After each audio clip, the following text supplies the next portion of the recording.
Yesterday, Pat Summerall died. Pat Summerall, 82, was one of the legends of broadcasting. Anybody who grew up watching football on TV at a time when there weren't a lot of games on TV knew who Pat Summerall was. And Pat Summerall, as I was just saying on the end of the Brian Angus's show, Pat Summerall and John Madden together were a perfect team. Pat Summerall was the steady voice, the guy who would just, talk about the play as he saw it. Just the broadcaster. John Madden became the entertainer. He became the person that would say words like boom and stuff. He just got you so instantly involved in the game. And they were a perfect team together. And Pat Summerall just didn't work on football. He worked in other sports as well. He was probably one of the most versatile broadcasters of his time. Not to date myself, but I remember very early when Pat Summerall had started out with the various broadcasters that he had, and certainly, again, we look at in the background. These are the people that he worked with. Tom Bradshaw, I believe is his name. If I'm wrong, I apologize about that. But again, it was very interesting, his career, and at a certain point in time, sometimes broadcasters become bigger than the actual players that they're broadcasting about. Everybody knew who Pat Summerall was. Everybody knew who John Madden was. Again, we're looking at his former partner, Bradshaw.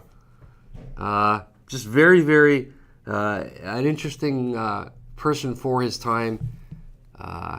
Then again, he lived a good life. He lived to be 82. We should all live to be that long.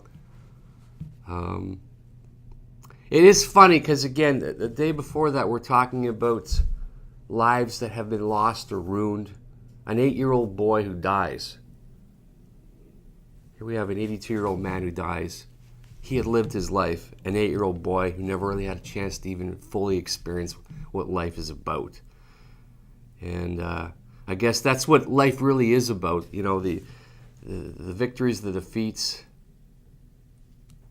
the sweetness and the sorrow. And that's what we've just seen, the combination of 2 days. A race that is about sports, but really is about the human spirit. Any type of marathon is like that. Now you take it one step. If you move it over on the spectrum of sports, and real sports, or sports that have huge impact. Football, National Football League. What is the National Football League? It's a brand. It's more than just a game. It's this huge, huge machine. We're all drawn towards this National Football League as it goes to so many different networks. And again, you go back to Pat Summerall. He's like one of the original broadcasters of football. Again, we just saw the Masters. He was one of those guys that broadcasted about golf. I think this was like way before there was such a thing called a golf channel. I mean, you were drawn towards this one particular network broadcasting the event. Pat Summerall, gone but not forgotten. And again, just as what happened in the massacre, the tragedy in Boston, lives are gone but won't be forgotten. Henceforth, every time there's any type of a race, we'll be drawn towards the Boston Marathon.